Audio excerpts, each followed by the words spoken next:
الرحمن الرحیم الصلاۃ والسلام علیک یا رسول اللہ وعلی آلک واصحابک یا حبیب اللہ۔ یوں تو قرآن مجید کے بہت سارے ترجمے بازار میں ہیں، پر اس میں سب سے زیادہ صحیح ترجمہ اور ایسا ترجمہ کہ جس کو کسی قسم کی شریعت جو ہے گرفت نہ کرے، کون سا ہے؟ تو آج میں آپ کو ایک ترجمے کا موازنہ کراتا ہوں کہ جو اہل حدیث مکتب فکر کی طرف سے چھاپا گیا ہے۔ تو اس میں مولانا عبدالستار صاحب، مولانا عبدالقہار صاحب اور ترجمہ شاہ رفیع الدین صاحب، اس کی جلد پہلی ہے۔ تو اس میں جنگ بدر کے متعلق کیا کہا گیا ہے اور اس میں کس کی طرف سے چھپا ہوا ہے، یہ عبد الرحمن السلفی، امیر جماعت غربا اہل حدیث پاکستان، یہ بنس روڈ سے جو ہے چھپا ہوا قرآن مجید ہے اور اہل حدیث والوں کا بہت متبرک اور معتبر جو ہے اس کو مانا جاتا ہے۔ تو جنگ بدر کے متعلق اس میں کیا کہا گیا ہے وہ ملاحظہ فرمائیں۔ ترجمہ: اور البتہ تحقیق مدد دی تم کو اللہ نے بیچ بدر کے، اور تم تھے ذلیل، پس ڈرو اللہ سے تو کہ تم شکر کرو۔ تو اس طرح اس میں انہوں نے ترجمہ کیا ہے، ایک بار اور سنیں۔ اور البتہ تحقیق مدد دی تم کو اللہ نے بیچ بدر کے، اور تم تھے ذلیل، پس ڈرو اللہ سے تو کہ تم شکر کرو۔ تو یہاں پر اللہ پاک نے مومنوں کو بدر میں فتح دی تھی اور اس کے متعلق کہا گیا ہے کہ اللہ تعالیٰ نے مومنوں کو فتح دی، اور اس سے پہلے تم تھے ذلیل۔ تو نبی کے ساتھ صحابہ تھے، صحابہ کے ساتھ نبی تھے، اب بتائیے ان دونوں میں کون ذلیل ہے؟ اور ان لوگوں کا یہ ترجمہ کرنا کوئی عام بات نہیں ہے کہ نبی علیہ الصلاۃ والسلام کے لیے لفظ ذلیل کہنا ان کے لیے کوئی عیب نہیں رکھتا۔ انہی کے ایک بزرگ ہیں اسماعیل دہلوی صاحب، ان کی کتاب تقویۃ الایمان، اس میں بھی یہ اسی قسم کی کچھ بات لکھتے ہیں۔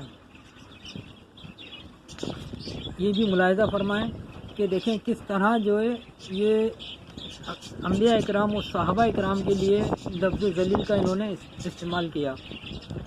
یقین مانو کہ ہر شخص، خواہ وہ بڑے سے بڑا انسان ہو یا مقرب ترین فرشتہ، اس کی حیثیت شان الوہیت کے مقابلے پر ایک چمار کی حیثیت سے بھی زیادہ ذلیل ہے۔ تو یہاں پہ بھی پتہ چلا کہ ان لوگوں نے جگہ جگہ اپنی کتابوں میں اس سے مراد نبی اور صحابہ لیا گیا۔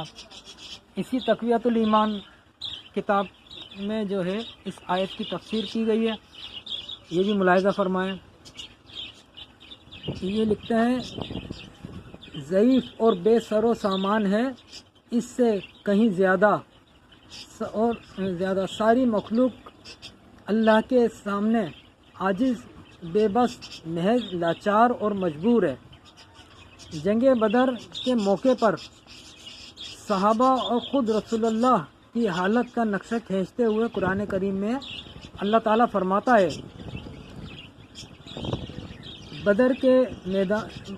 بدر میں اللہ نے تمہاری مدد کی حالانکہ تم سب اس وقت ذلیل تھے۔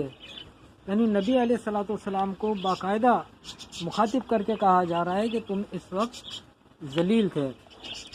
دوسری جگہ اسی کی جو ہے تفسیر کرتے ہوئے بتایا گیا،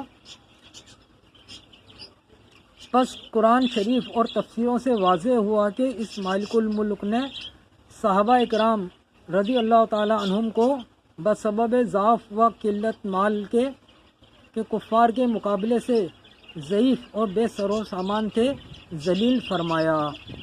تو یہاں پر بھی انہوں نے اسی بات کا اقرار کیا کہ اللہ تعالیٰ نے نبی علیہ الصلاۃ والسلام اور صحابہ اکرام کو ذلیل معاذ اللہ کہا گیا ہے۔ تو کیا ایک مسلمان یہ سوچ سکتا ہے کہ اس کے نبی اور نبی کے صحابہ یہ ذلیل ہو سکتے ہیں؟ تو یقیناً یہی ماننا پڑے گا کہ ایسا نہیں ہے، بلکہ اس میں جو ترجمہ کیا گیا ہے یہ ترجمہ کرنے والے کی اپنی غلطی ہے کہ اس نے غلط ترجمہ کیے ہیں۔ اسی کا صحیح ترجمہ مولانا امام احمد رضا خان صاحب علیہ رحمۃ الرحمان نے کیا ہے، اور بڑا ہی بہترین ترجمہ جو ہے آپ نے کیا ہے۔ اس کا صحیح ترجمہ فرماتے ہیں، اور آپ خود دیکھیں کہ اس ترجمے میں اور اس ترجمے میں کتنا فرق ہے۔ امام اہل سنت فرماتے ہیں، اور بے شک اللہ نے بدر میں تمہاری مدد کی جب تم بالکل بے سر و سامان تھے، تو اللہ سے ڈرو کہ کہیں تم شکر گزار ہو۔ اس ترجمے میں اور اس ترجمے میں دیکھیے کتنا فرق ہے، اور اللہ اور اس کے رسول کی عزت اور ناموس اپنے دل میں رکھ کر خود فیصلہ کریں کہ کون سا ترجمہ صحیح ہے اور کون سا ترجمہ غلط ہے۔